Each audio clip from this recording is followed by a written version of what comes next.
The irony is that most leaders daydream about having more influence when most influencers daydream about living without all that attention.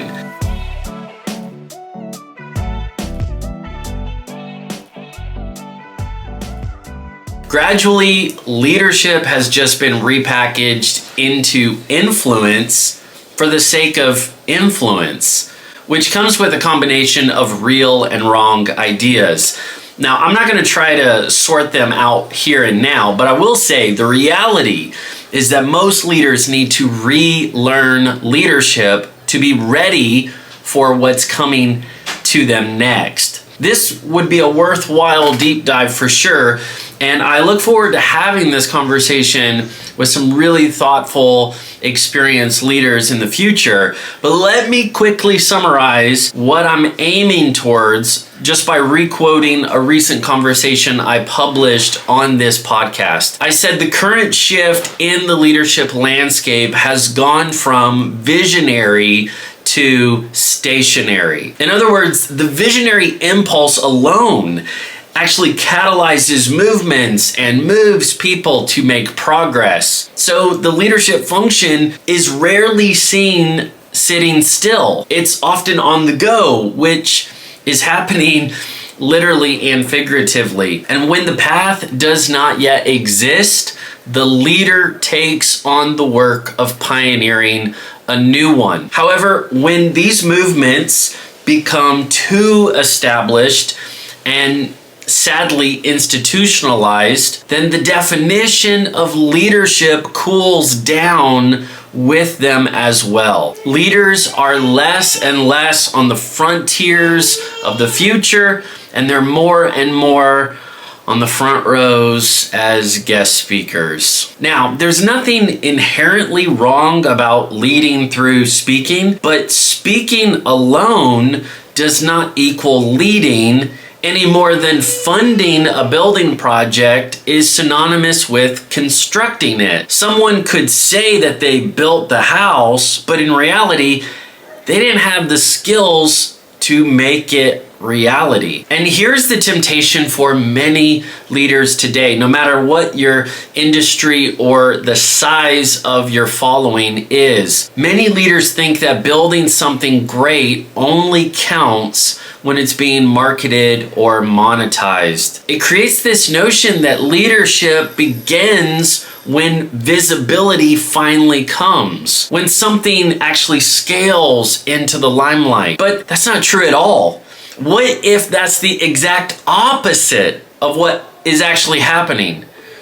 What if these things like attention, visibility, fame, and influence aren't goals to accomplish, but conditions in the uncharted territory that leaders must prepare for and navigate?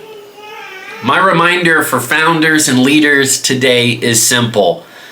Don't ever seek fame, but prepare for fame to find you.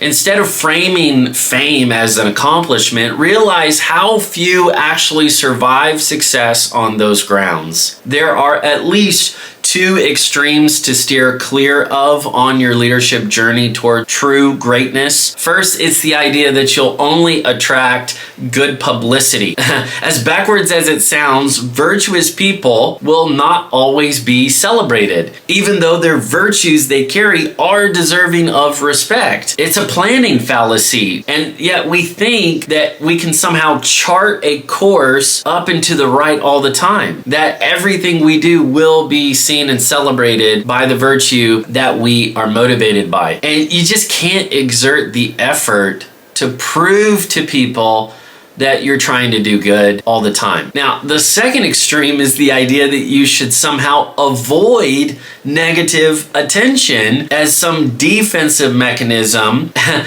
And that's extremely difficult to do. Now, it may sound similar to this first extreme, but it isn't the same. This is for the people who throttle back, who play it too safe. They fear the potential pitchforks that they feel are around every corner. And what happens is, if you lean into that too hard, you're going to end up blunting your edge and encrypting yourself so much that you can't even recognize your good intentions anymore. You're just sending out all of these mixed signals, and even you yourself are losing your bearings. And you lose your bearings when you're supposed to be leading the way authentically. So no, fame is not a prize to be fought for, but rather something to just be fought. I'm not referring to the status of being influential, but more like the reasons and the ripple effects that are coming with that territory. For example, when young kids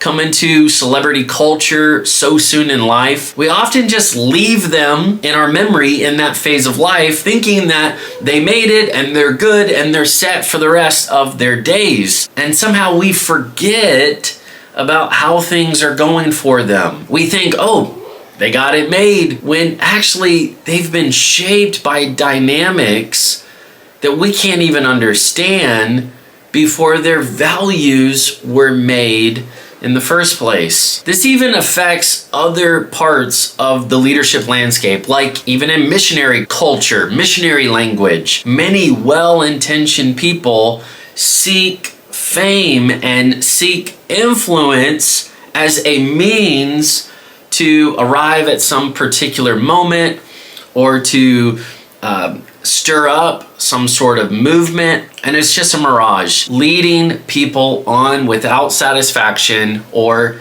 enduring transformation. The reality is that the formation and the fortification of leaders often happens in the opposite conditions, without influence, without fame, without notoriety, and without prestige. I mean, how is it that so many of the strongest leaders emerge from seemingly nowhere just at the right time when that strength is needed? When my wife helped me brand this leadership podcast, she gave me the language of leadership preparedness. As soon as she said it, man, I took it and I ran with it.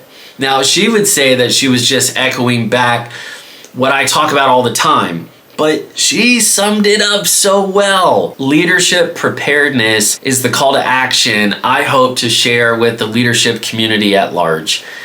Going on a leadership journey will take you through uncharted territory, both for you personally and for large networks and movements of people alongside you. That's why you need to prepare now for where you lead next. Don't waste your time trying to find fame like it's a tool to wield for the cause of good. Instead, expect fame to find you and test you because you intend to be good. Leadership actually has less to do with getting influence, day trading attention, or maintaining a famous status.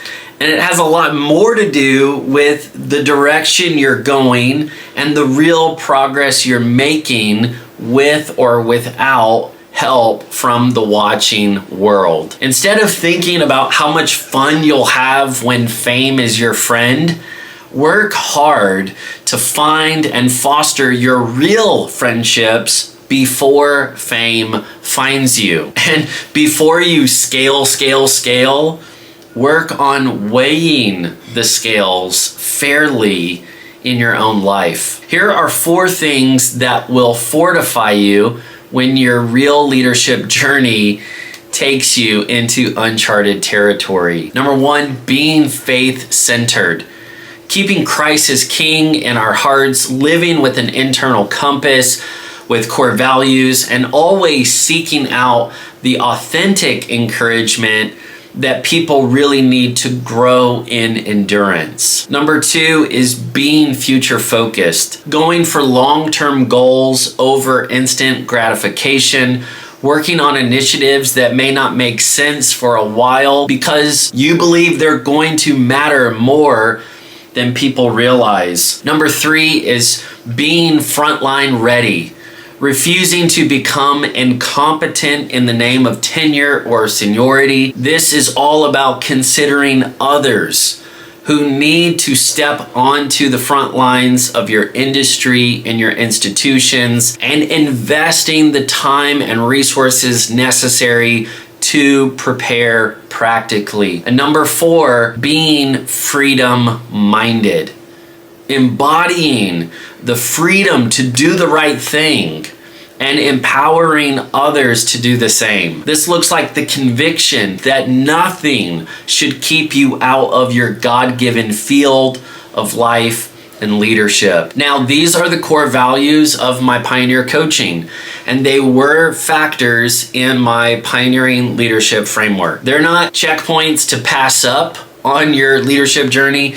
They're more like tools to help you stay the course in those many rugged leadership landscapes ahead of you. Leadership and fame do go together, but not in the normal ways that we've been told to accept. They come together in a clash of ideas, in a battle of ideals, and in a war for the soul. Don't obsess over something that would love to own you, and don't avoid it when you know it's your time to lead. Whether you're leading through obscurity or visibility, keep leading without fear of failure. I expect fame will find you when you're resolved to really lead. If and when that happens, never stop pioneering. Your real reward is still before you. If you're a founder or leader, I'm here to pioneer with you. Support this podcast, prepare to go there. Join my next event training, the Prepared Leaders Challenge, and ask a question about your leadership context or ask a question about executive coaching with me by going to peterburchfield.com. Remember, the future has so many fields waiting for you, so prepare to go there.